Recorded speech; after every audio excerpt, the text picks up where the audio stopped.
Hi, this is Dark Journalist. Today I have the exciting conclusion to our fascinating two-part interview series with Dr. Carmen Boulter on her amazing finds linking Akhenaten and Nefertiti to ancient Atlantis. Now, Dr. Boulter's amazing images were shown here on the Dark Journalist show for the first time anywhere in our Part 1 episode that displayed evidence that ancient Egyptian artifacts were recently discovered in Turkey. The remarkable find and its dating back to 10,000 BC does indeed change history forever. Now, we've only just begun to unravel this incredible discovery and its full ramifications. In today's episode, we'll actually reveal, for the first time, the burial chamber of an Atlantean princess, and dig deeper into the Egyptian connection to the Lost Continent. Did those who escaped the destruction of Atlantis come to rule Egypt for thousands of years? Here we go. Dr. Carmen Boulter, Nefertiti, Atlantean Princess, and the breakthrough of the century.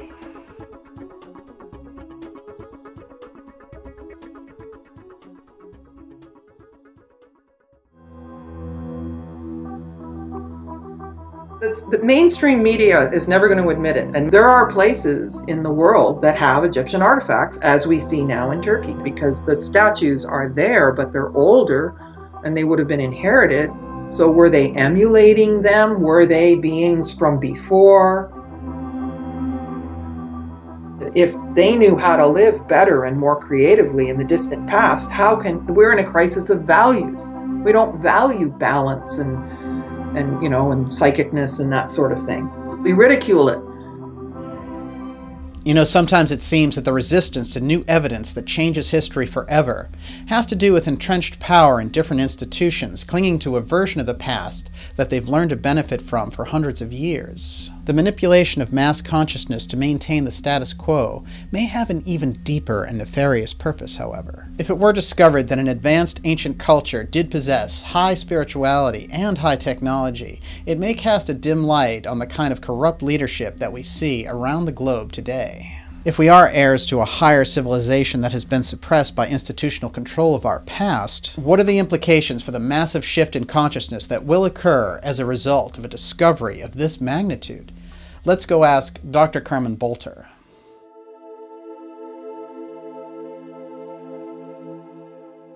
Dark Journalist. Go for truth in 2017. The deepest questions, the biggest secrets, the darkest mysteries. Dark Journalist. Go for truth. With top guests like Graham Hancock. Graham, how do we as a society escape the grip of the deep state in the 21st century? Rather than spending trillions of dollars every year on building up our armies and our weapons of mass destruction and creating a climate of hatred and fear and suspicion, we should be uniting as a human race. Catherine Austin Fitz. Catherine, what is the issue that's holding us back and destroying prosperity? We have a system which is got a negative return on investment. It's killing human productivity, and where it's going is inhuman. Linda Moulton Howe. Linda, you've been fighting against secrecy your whole life. How are we doing in this battle? There is a kind of energy and synergy that you and I have because we are both trying so hard in so many facets to get to the bottom of what is the truth. Dark Journalist. Go for truth. Visit darkjournalist.com and subscribe now for a special winter discount, available for just $39 for 1 full year. You'll receive exclusive member benefits, including access to the complete high-quality audio archives to stream or download at your convenience, and subscriber-only content, including bonus show material. Sign up for our free newsletter to stay updated on the latest shows. Dark Journalist. This is the year. Now is the time. You know, we need dark journalists, so just keep doing what you're doing. Join us now and go for truth.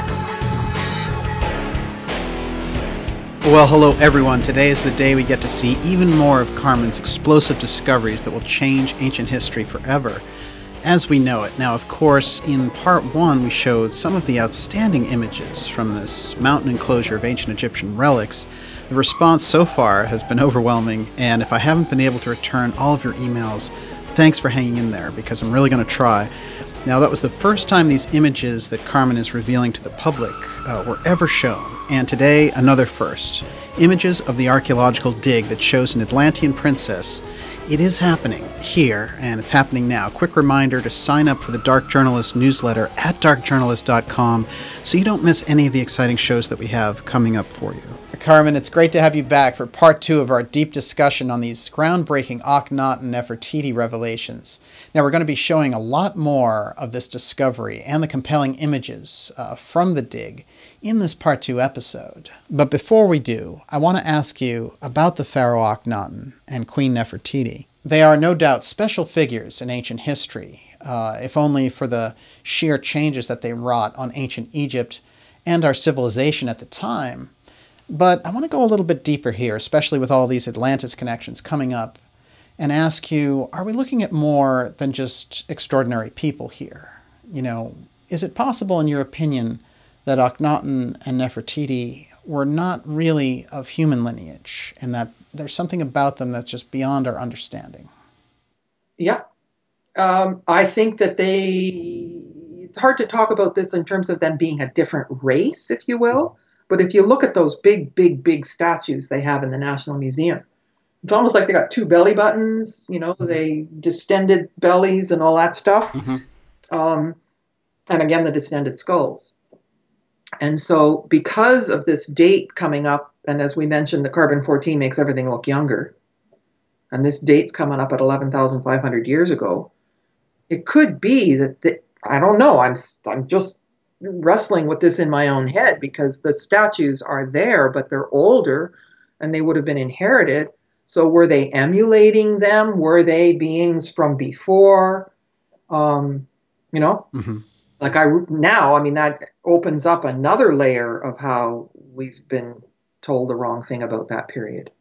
Right. So it could have been that the people at Amarna perhaps were more ordinary and knew about them from the distant past, because I'm saying that this was a percolation back up from something that was spiritually squished, mm-hmm. and that someone understood that and created a situation and a cultural milieu that allowed for the other way of living to come forward. And that's my point with the New Atlantis, is that if they knew how to live better and more creatively in the distant past, we're in a crisis of values. We don't value balance and you know, and psychicness and that sort of thing. Mm-hmm. We ridicule it. And the whole thing is, if you don't get caught, it's not wrong. Oh, what is it? Did you see at the Oxford Dictionary has the word of the year? Like every year they add new words. Do you know what the I'm almost afraid to find out. I've got to remember it now. Post-truth is the word of the year. Wow. Now, think about that. And I had said in one of my interviews, it may have even been with you, I said, the tragedy of our current culture is that the truth is an option. And somebody pulled that and put it in quotes with my name on it. It went viral on Facebook. Oh, yeah, that's the opening quote to our first interview. That's a great quote and thoroughly thoroughly original. With you that I said it. Oh, yeah. Well, when you get on a roll, watch out. And it is a tragedy, and the truth is an option, because anything you see advertised is a lie. Mm-hmm.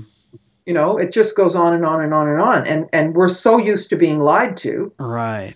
That, you know, what, we accept that, being lied to? But everything we've talked about in this conversation has been controversial, where somebody can say, oh, no, there's a book and it says, you know, something else. I mean, what's the truth? Interesting. Well, it seems to me in your work, like with the Pyramid Code, for example, you were able to penetrate into these deep truths because you had evidence, very strong evidence in some cases, on one hand, but then you also had an open mind that was leading you to different discoveries. And I guess that's really the magic combination here. The thing about the Pyramid Code is that people resonated with it and felt like it made sense to them, and they weren't dodging all these, you know, like I find when I watch, you know, a lot of things that I find my defenses coming up because it's wait, maybe, you know, maybe that's not true. So the Pyramid Code, because I was able to keep, you know, my hand on it and make sure the authenticity was there, allows people to feel relaxed when they watch it. Mm-hmm.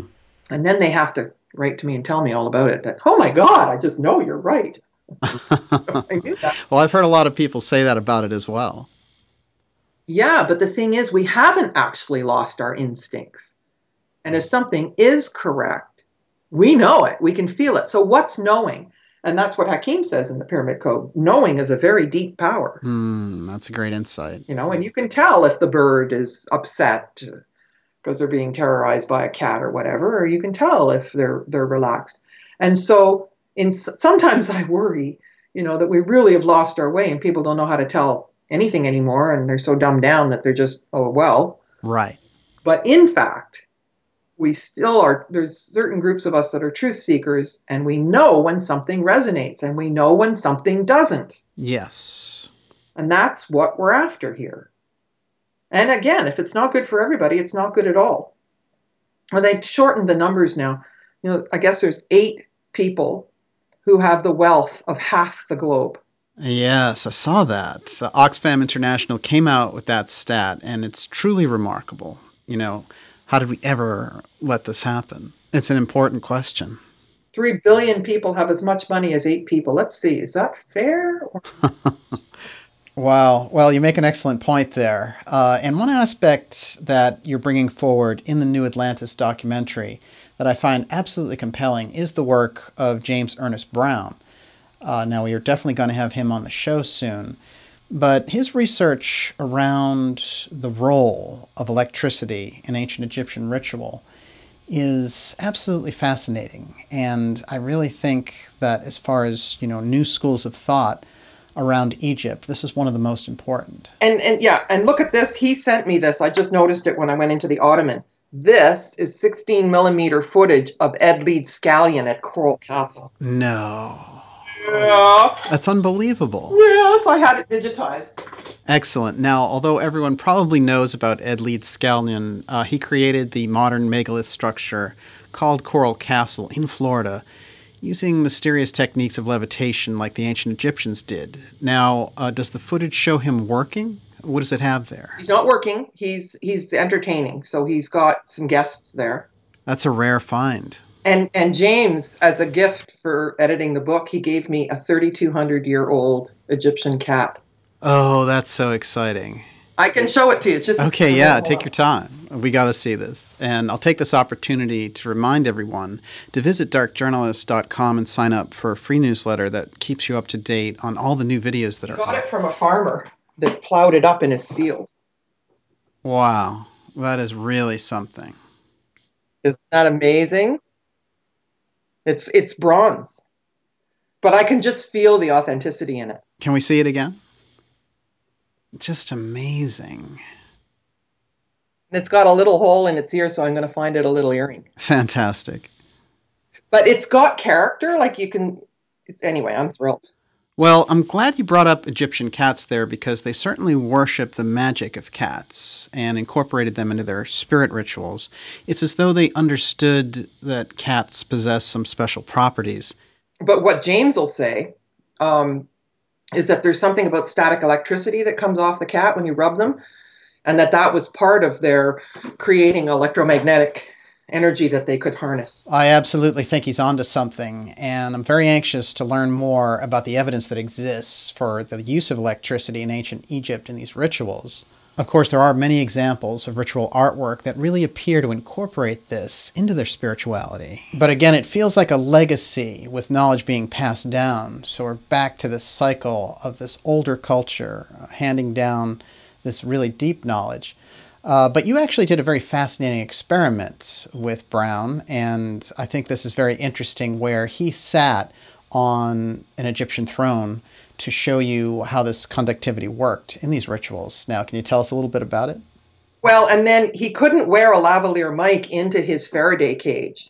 So he had the door open, and he's got this device that goes, you know, and you can just see the electricity coming off.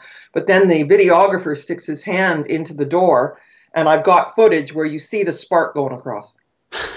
Oh, that's pretty wild. Now, will this be featured in the New Atlantis documentary? Oh, yeah. We've got a lot of footage of him, and we're working on animations to explain what's going on. But it's pretty conclusive.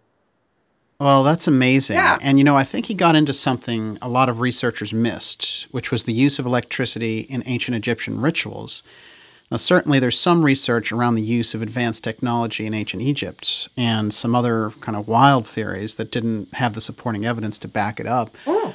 But he did something unique, which was he showed what it was for in a ritual aspect. And the book was unique also. Not sure how that really got missed on everyone's radar, but just great stuff.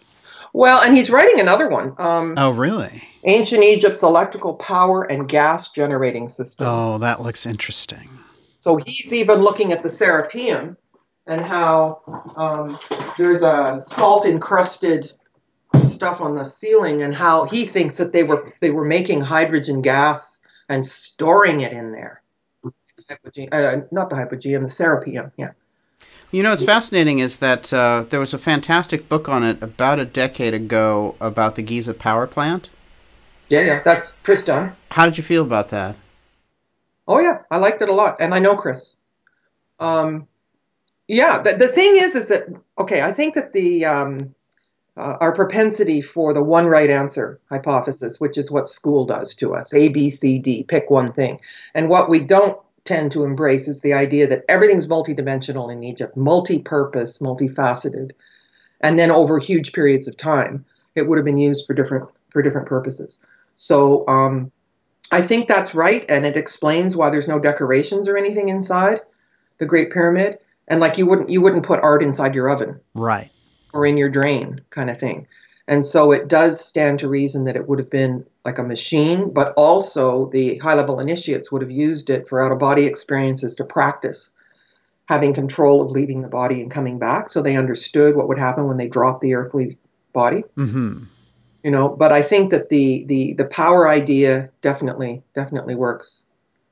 And Chris has gone on to make sense of a lot of other things, like the so-called boat pits and a lot of the machine tool marks and that sort of thing. No. And the other thing is that he's an engineer and he's not pretending to be anything else. Okay. Right. And so he comes purely at it from that perspective, which I really respect. Absolutely. Well, the new Atlantis documentary really sounds like it's going to be making serious waves. So that's exciting. We know the Pyramid Code was a huge leap in our understanding of what was really happening in ancient Egypt. But this sounds like even another level that you're going here, the next step up, in a sense. And I know everyone wants it yesterday, including me, and it will be out this year. But I think you've been wise to take the time to make it the right kind of edit and everything. Well, and also the pacing. You know, what happened with the Pyramid Code is I had several editors, and if we had been editing something about motorcycles, they would have been just fine. But because of the nature of the topic, it was intimidating. Mm-hmm. And this is even a little more obscure. You know, you can't just go take pictures of Atlantis. It has to be quite animation-based, right? And pieced together in various ways. So it's extremely precise. And so I've had some editors try, and people aren't as creative thinking as they were, you know? Like I think that all this GMO meets chemtrails is affecting people in that crisp way. So yeah. You know, this is an important aspect that isn't too obvious, really, which is when someone puts themselves out there, like you do, on these very controversial topics, doing deep research, not just a quickie TV special, but layers of cross-referencing for a greater understanding of the entire picture, you actually risk a lot to bring this forward. Yeah, and the other thing is I triangulate everything. So, you know, if I get one source that seems exciting, that's not enough. I have to have it coming from more than one place. So it's in ancient texts, but it's also verified by astrophysics, for example. Uh-huh. And so what I'm ascertaining is that there's 4 different disasters that occurred. And so a lot of people are completely focused on that 11,600 last one. Well, there's time to have gone round and round the precessional cycles. And I think that Atlantis broke apart a bit at a time, right? There's another thing that, you know, just to get oriented here, what I'm understanding now is that ancient texts and stories point you over here when they mean over here. Because they wanted to put a little bit of a code so that we couldn't figure things out, right? And so there's a way that things are written that are deliberately having us look in the wrong place. Like Hawara. The stories about Hawara were saying it was the Great Pyramid. Right. But it wasn't, right? So once we understand that deliberate code, if you will, and the rest of the story is true, it makes it easier to start deciphering. So it's misdirection. It's misdirection on purpose because they didn't want the mundane people to go because it was such a a rich environment with, precious woods and precious gems and all kinds of things. I mean, it was really quite the thing. So, and I'm actually looking to, make a colorful story of, what they ate and what they wore and what they did and how the festivals looked and what the animals were and what they were actually doing with it all and how the society was functioning. So, I mean, that's a tall order. No question. Now, this Bimini Mayan stage of the Atlantis destruction, which is so well echoed in accounts from Peru and the Inca to the Mayans, the Toltecs, and represents really a large landmass going down somewhere near the Bahamas. When would you place this destruction? Was this the last one? Because it seems like there was a height of technological power going on there.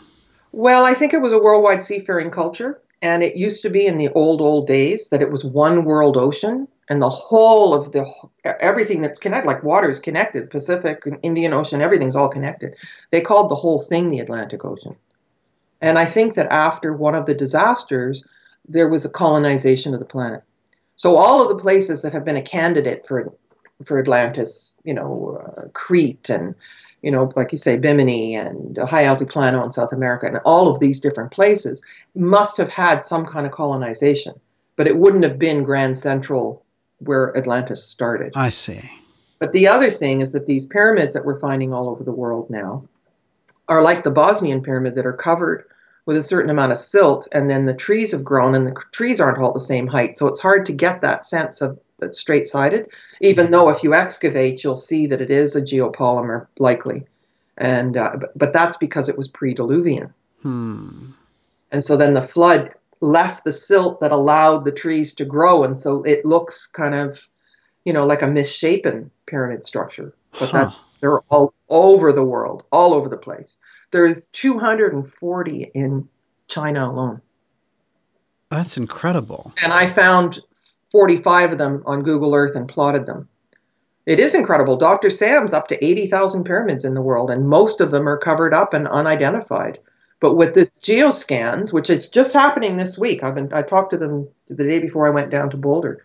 If there's a tunnel system underneath and water, it's likely that they're real pyramids. So we can tell without going there. We can tell on the satellite, and then there has to be. And the woman who sent me this material, she lives right there, and she looks out her window and sees these pyramid shapes. So she says, "Will you come and see?" I'm like, "I'm going to be there." So she's looking for a project leader, to set things up. And I've done a lot of international academic cooperation projects. So, like the way Dr. Sam interfaced with the government and they gave him carte blanche to be in charge of it. I don't know if something like that's possible in another country, but that's what we're looking at now. Well, that sounds like a great opportunity. And you mentioned Dr. Sam Osmanagic there. And of course, he's known for finding the Bosnian pyramid, among other things, many pyramids around the world. But I'm curious where you'd place the age of the Bosnian pyramid that he found. I saw the dating certificate for a leaf that it flew in when they were putting the third and fourth course together of the pyramid. And they excavated and had something that was carbon-14 datable.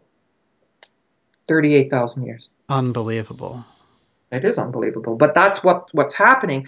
But and I have my reasons for thinking that, if there was 4 different disasters, this would have been like an evacuation committee. What do we do with the stuff? How do we protect the people? And how do we stop the planet from flipping its magnetic poles? And I think that the worldwide pyramid building initiative had to do with stabilizing the magnetic poles. And I think it worked. That would explain a lot. Each of the disasters had a different reason. So there was a comet, and there was intense solar flare activity, which is confirmed by Dr. Paul Laviolette. Same timing as it says in the ancient texts. And the place where now it's becoming more accepted, there's one place on the planet that has all of the different characteristic features that Plato talked about. And it's where 3 tectonic plates meet, and there's 3 volcanoes. And so slowly that landmass broke apart. And I know you'll be focusing on that location in the New Atlantis series. So as we ponder now this incredible discovery that links Atlantis to ancient Egypt and also links the figures from the Amarna period in Egypt, Nefertiti, Akhenaten, and Tut, I'd want to I want to look a little more closely at Akhenaten's introduction of the Aten, pictured like a sun disk, in these ancient reliefs. Now, the traditional academic line on this makes it sound like a cult of sun worshippers, basically. But what do you think was happening really with the Aten? Well, they understood the importance of the sun in energetics. And so, you see Horus with the big red thing and the Uraeus. Mm-hmm. And this was the importance of the solar flares. So the hands coming off the energy, it wasn't sun worship, sun worship. They're worshipers, like worship, is the wrong word, but it was an acknowledgement of how the sun's energy and the cosmic forces influence us. And so there's a new way, and that's another thing that I didn't say, but there's a new way of interpreting hieroglyphic that has more to do with cosmic forces. And everything in Egypt is multidimensional, multi-purpose, multi-layered. Right. And so we get it all wrong with that and say, this is an A, this is a B. Well, you think the Egyptians were waiting for English to come along? And we've got 26 letters and they've got 4,000 symbols. Is that the same thing? No, it isn't. So the solar energy was key in terms of understanding how we interact with that, how it affects our brains, how it affects our being. And even chemtrails are interfering with our absorption of solar energy now. And it's having a major effect on people. People are deteriorating in a lot of things. And I think it has to do with the lack of connection to the sun. And even, putting on sunblock and that sort of thing. It's chemicals that you're putting on your skin so that you don't get the solar energy. Yeah. Well, how is that a good idea? Oh, take vitamin D. That'll help you. That is an excellent way to keep us out of the sun. There's no question about it. Of course, solar energy could easily eliminate the need for oil, so we can see deeper motivations as we go here. So you ask children in China, what color is the sky? And they'll tell you it's gray. They don't even know it's blue. That is as disturbing as it is interesting. Now, before we get to the extraordinary excavation going on in Turkey that will redate ancient Egypt and some of the new revelations we have for everyone today, I want to ask you if Egyptian relics have ever turned up in another location outside of Egypt. There is this famous story about Egyptian relics being found in the Grand Canyon in America during around 1915, 1916, somewhere in there, and the Smithsonian and others covering it up. Now, what is your opinion on this story, which was widely circulated in newspapers at the time? Well, when you think about the Smithsonian, collecting artifacts, but even bones from giants and taking them on a ship and dumping them in the ocean, there has been a concerted effort for us to not figure out what's going on. Now, what we haven't accepted about Egypt, collectively, is that it was worldwide seafaring. And when you look at the boats in the boat museum beside the Great Pyramid, it's got watermarks on it. Mm-hmm. Like it wasn't a ship for the Pharaoh to go to the stars symbolically. It's a seafaring vessel that actually looks like the boats in Lake Titicaca. They're built in this very similar fashion. So Egyptians could have left with material and put it somewhere in the Grand Canyon. I mean, there's a stash that was found in Australia that again was hidden, and the strong father and son team, Evan and Stephen, I think, Strong, they used the geoscans to find the entrance, and then they found a stash down there, but outside was some poorly shaped hieroglyphics. So there are places in the world that have Egyptian artifacts, as we see now in Turkey. Mm-hmm. Right? And so I do think that there's been a lot of effort to hide it. Okay, so if that story was true and they had come across it, they would have covered it up. Yeah. When you think about National Treasure, that movie, this is what this stuff is. It's like National Treasure. I mean, it's been collected. But the other thing is that there are some Christian Roman things in it. And so I think that it's, that the people who took this main stash and then added to it, when they hid it. I mean, I'm guessing that it has something to do with the Christians hiding it. Because there's some Christian books and things like that come later that don't look characteristically similar at all to the stuff I showed you. Right, right. So Absolutely. I think that there's a real concerted effort here to keep this stuff from people. Oh, it's fascinating. It makes a lot of sense to me, by the way. And I've always felt that that story was true, the way that the reports came out. But I was always kind of flabbergasted, like you have no follow-up. There's nothing afterwards. It just falls off the radar. As did this story with Turkey. That's an excellent point. But your close involvement is going to make it very hard to deny, especially with the many thousands of views this two-part exclusive is getting right here on Dark Journalist. So there is a point of no return, and we're getting the information out for this very reason. Now, when we come back, a closer look at the images from the excavation, and I hope you saw part one of this interview called Akhenaten Discovery Changes History Forever, because that really gives you the setup. But here in part two, we're going to show you a whole lot more. We're coming back for the final round with Dr. Carmen Boulter. Stay with us. Go deeper with Dark Journalist. Subscribe now and you'll have access to the complete audio archives to download or stream at your convenience. Receive advanced updates and discounts on Dark Journalist events. Enjoy exclusive subscriber-only content.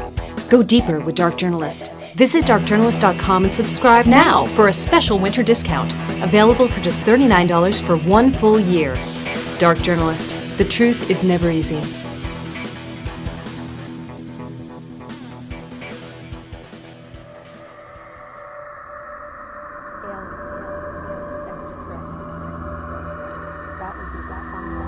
As they were sitting there filming, a little saucer came from, I say little saucer, it was a saucer, came flying over their heads, put down 3 little landing gear and landed right out on the dry lake bed. And they picked up their cameras and started over toward it, filming as they went. And when they got in fairly close to it, it lifted up, put the gear back in the wheel wells, tipped up, and took off at a great rate of speed.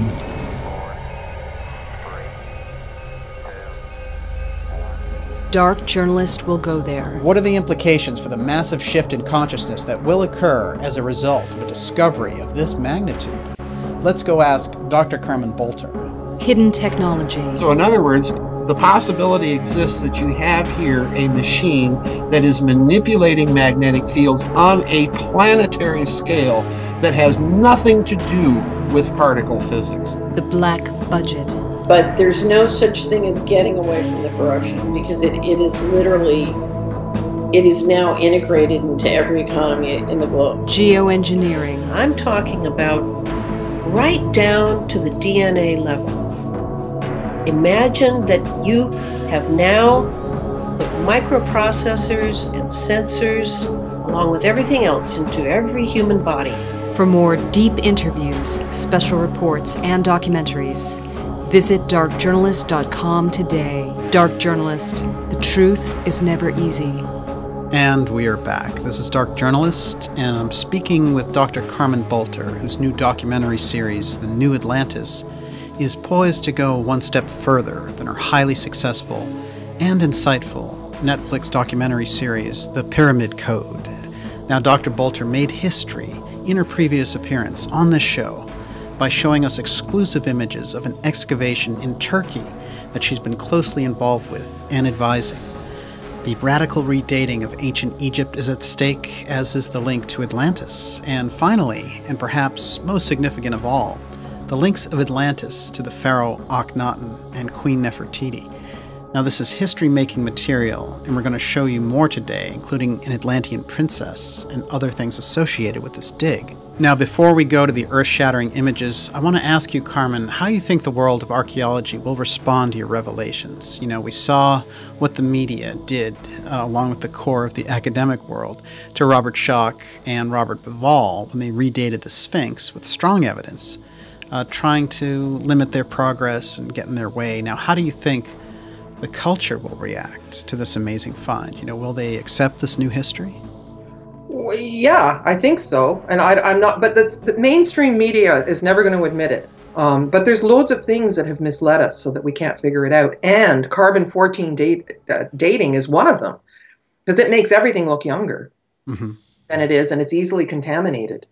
So I was at a scientist conference. I called it the Sitchin conference because I met Zachariah Sitchin there in Portland in 1996. And on the Monday after the conference, they had a roundtable discussion with these scientists who were positively encyclopedic. And they decided to discuss dating methods. And one of them said that they took one sample and divided it into 14 parts and sent it to 14 labs and came back with 14 dates. So it's not reliable, and especially after 30,000 years, it just breaks down and makes everything look younger. So there's different dating techniques: photoluminescent, thermoluminescent, potassium argon, various ones. But the labs are more obscure and super expensive. But there is some kind of a thing where nothing's supposed to look older than 6,000 years. So Klaus Donna sent a sample of something that he thought was pushing 1,000,000 years old. Bones of a giant, actually. And it was in the lab, for a photoluminescent lab, for a year. And he's like, where's my sample? Where's my, you know? And they called him in and said, okay, come and get it. And they said, well, we're doing this for free for you because we've had it for a long time. And it's 5,820 years old. So they found it was older. They didn't know what to do. And so the labs are corrupt. So, you know, so we're working against a lot of different things that are preventing us from figuring it out. We're figuring it out anyway. But the other thing is that most people who say they're doing research aren't collecting data. They're not working with real things. They're recycling other people's stuff, and it's a literature review, and then they come up with their own conclusion. Yeah, absolutely. It's very hard to get anywhere without new findings, that's for sure. Now, it's interesting to me what you said about the labs also, because these people, when they run across this evidence that contradicts history, they don't want to stick their necks out and suddenly become known as the lab that redated ancient Egypt. You know, there's all sorts of payback for that, I'm sure. But you mentioned giants there also. And, you know, you've witnessed an oversized sarcophagus before in Egypt, and you've done a lot of deep research on this. There are so many accounts of giants and the evidence being hidden. Now, what do you make of this? Well, one of the things that happened in that last disaster, 11,660 some years ago, was 4 different species were wiped out. One was hobbits, miniature, dwarf. One was giants. One was Homo erectus, and probably Cro-Magnon. So 2 species that, you know, approaching humanness. Well, I guess you're not going to say that the midgets and the giants weren't human. Right. But, and the word human is, you know, too loose for this. But so what we're finding of giants somehow remained from that extinction. So, for example, on Easter Island, everything that's underground is giant bones. And they can measure with geoscans the size of the bones in proportion. And then they do a separate, it's almost like a barcode. If the barcode in the grocery store is going to say the size of the package, the flavor, who bought it, so that they can restock the shelves. So the logarithm, one for water, one for bone, one for precious metals, right? Each of them can see, and then they can analyze with just that, looking only at the bones that are underground. And what's happening with these scans is, as time goes by, the reliability and validity increases, because when a government will look for underground rivers in California or diamonds in Brunei or whatever, they're finding, when they excavate and dig, the exact precise location and the material that these scans have been predicting. And so as time goes on, there's more to validate that these scans are accurate. So we're really fortunate to have them, because governments aren't necessarily going to let you go excavate in terms of the sacred sites. Right. So, yeah, it's pretty interesting, because that makes sense. That's why there aren't that many. That's why we don't find them now, but we're finding evidence of them. But the whole thing of the distended skulls has more room for greater brain capacity, but also an extended pineal gland, which gives all the psychic, you know, intuitive, telepathic kind of abilities that we have had smashed out of us. And so when people talk about distended skulls, there isn't so much of a distinction between the ones that are fake and the ones that are real. And so Klaus Donna has given me photographs of an 8'6" giant from Bolivia with a distended skull. And Marcia Moore has been using Mudbox to put the face back on. And we together were channeling who this being would have been. And we knew right away it was female.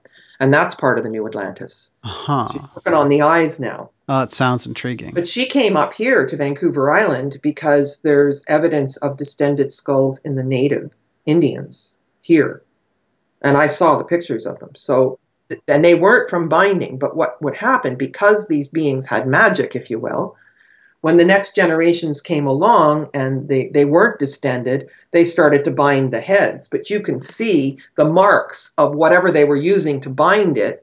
It leaves an impression in the skull. So they're not all natural, and I think it's exceedingly important to notice which were natural and which weren't. Yeah, yeah. So it's an imitative activity. Yes. Now, what I find so interesting on this is that the alien researchers, and as you know, I believe in off-world cultures, and we do a number of deep shows on UFOs here, but the researchers can sometimes see alien traces in ancient locations everywhere. And I feel like that approach is missing the real mystery of Atlantis and these forgotten cultures, because their higher spiritual connections, their psychic development, I mean, we're talking about advanced beings right here. You know, we don't need alien visitors to explain that. You know, the Atlantean initiates, for example, are just as incomprehensible in the mystery school traditions and things like that.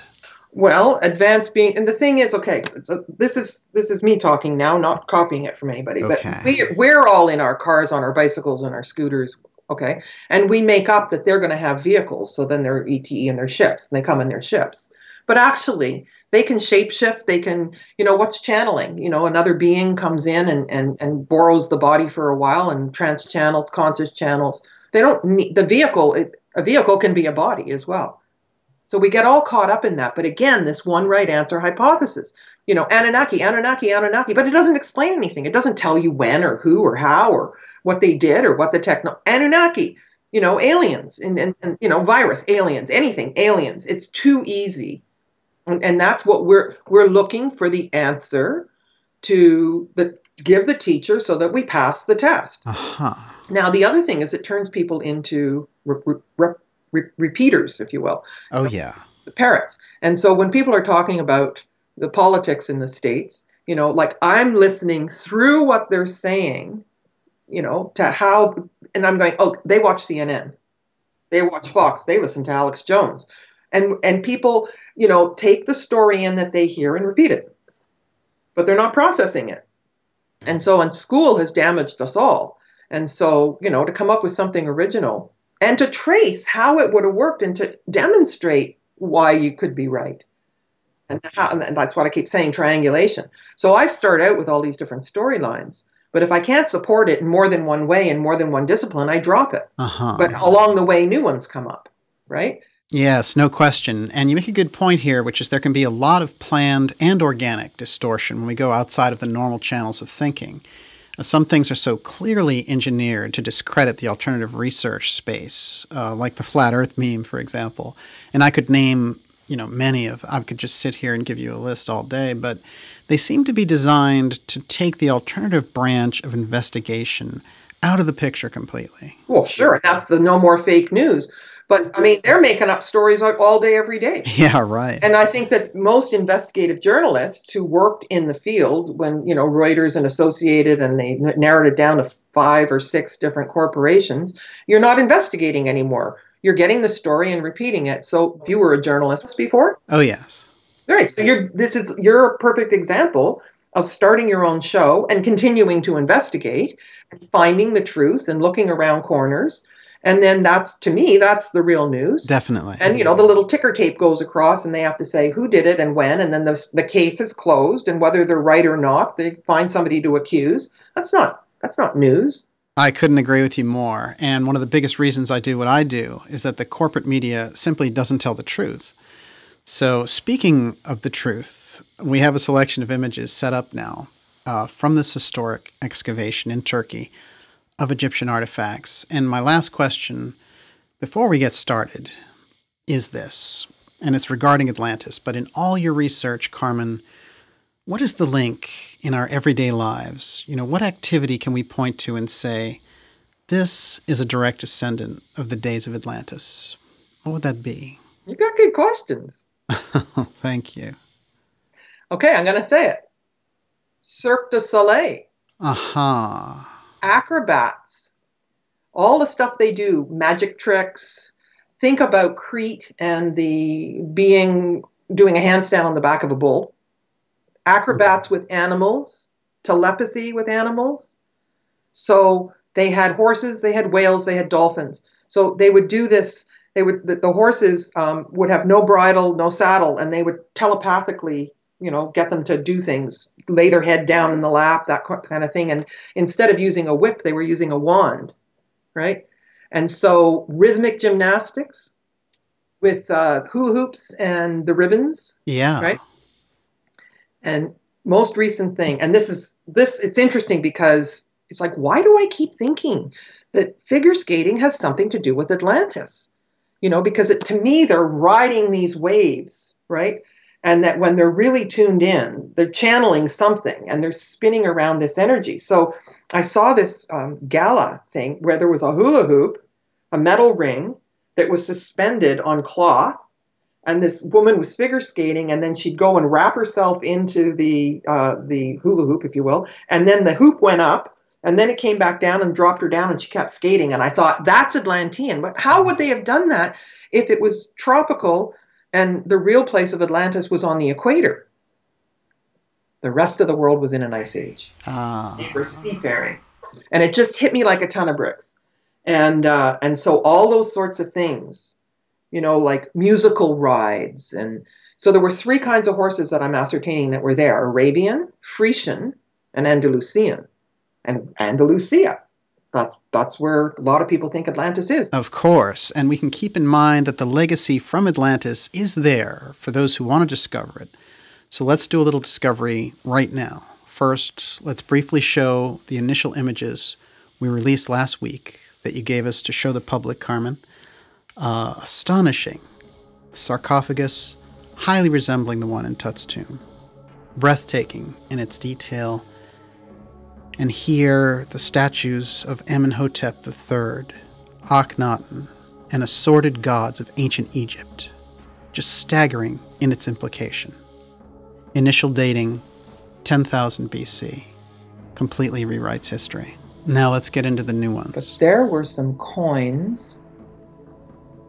Well, look at these. I mean, they almost look like Smarties. But there's ones that are the exact thing from Knossos. Amazing. They look like they're in excellent condition, and again, from a later time period here, so there may be a tradition of hiding artifacts in this mountain. Until they basically had to stash it. Look at this for a bronze. Oh, that is almost Grecian looking. I know, it's just simply amazing. And all this goddess stuff. Huh. Right, this is how the pictures came to me. Oh, do you ever wonder about your amazing luck in these matters? You seem to be a magnet for them. Right? And so how that ended up in my, hands is remarkable to me, but it's true. So I was told that James Ernest Brown was sending me the 16 millimeter footage of Lead Scallion. The next morning is when these pictures started to come across in one of my meetings. That's fascinating. And, and then when the Geoscans guys gag order was lifted, he contacted me. I mean, you got to understand, for me, I'm like, how is this happening? Unbelievable. It's totally great and amazing. And even the idea of where I'm called to go next, in Europe, and there's possibly pyramids there. It's like, what is this? It's quite... Well, you're getting all these signals as you bring Atlantis to the surface, it seems like. So look at this one, even has an elephant from Atlantis. It's an Atlantean elephant. And this is a lamp that has 2 different spigots. This is the kind of stuff they're finding. Isn't it amazing? Well, that these different finds are all related to one major excavation is very interesting. And look at this. What is that? A miniature mummy. Wow. Unbelievable. Mm-hmm.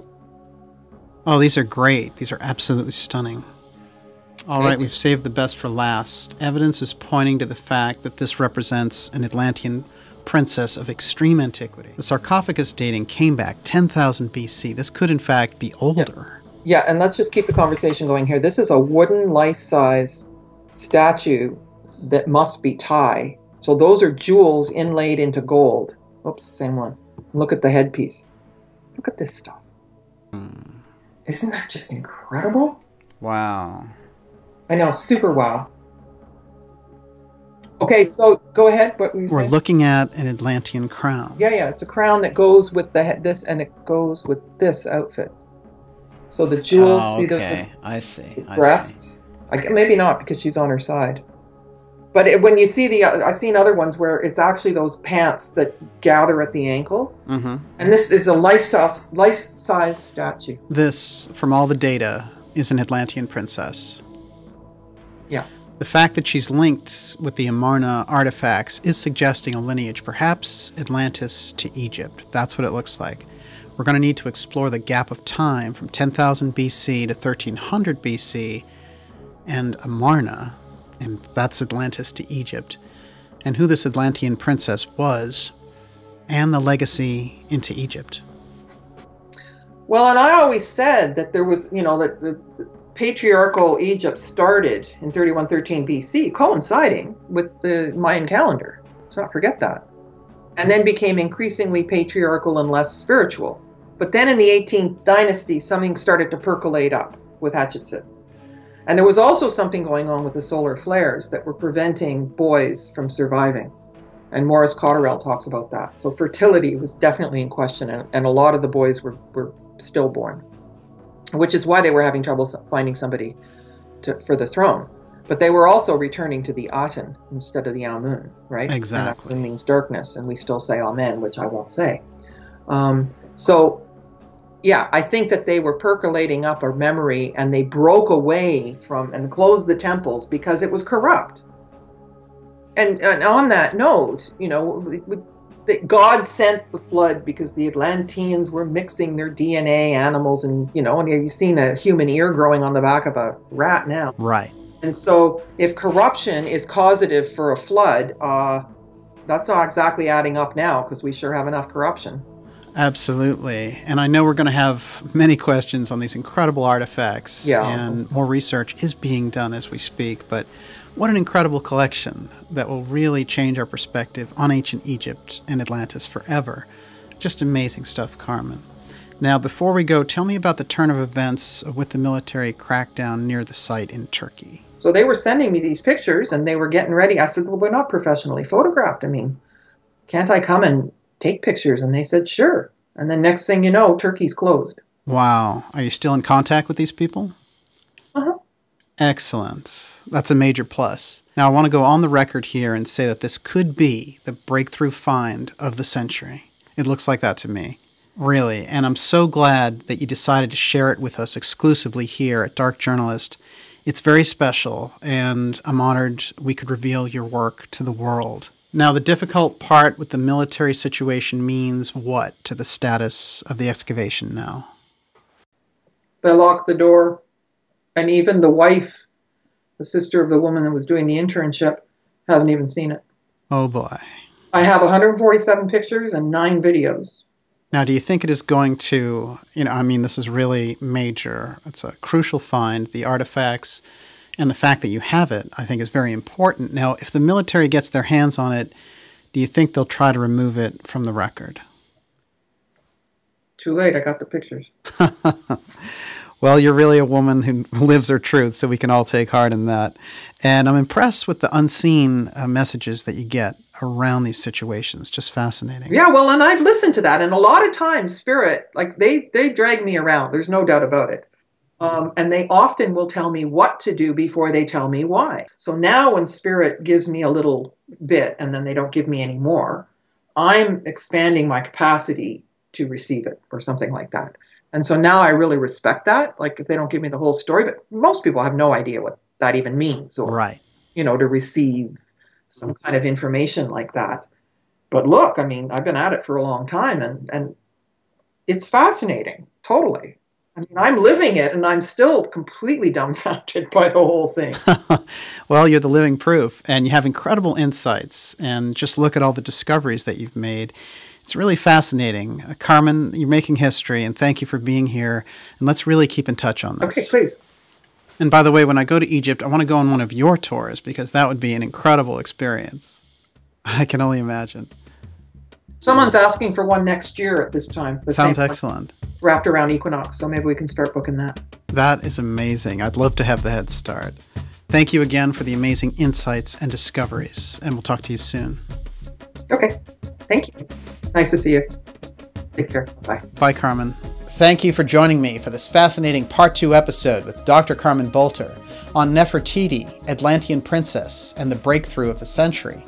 You can find more deep interviews, documentaries, and special reports at www.darkjournalist.com.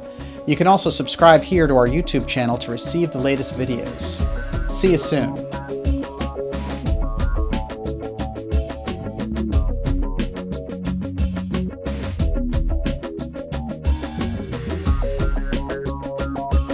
Subscribe to our newsletter at darkjournalist.com to stay updated on the latest shows.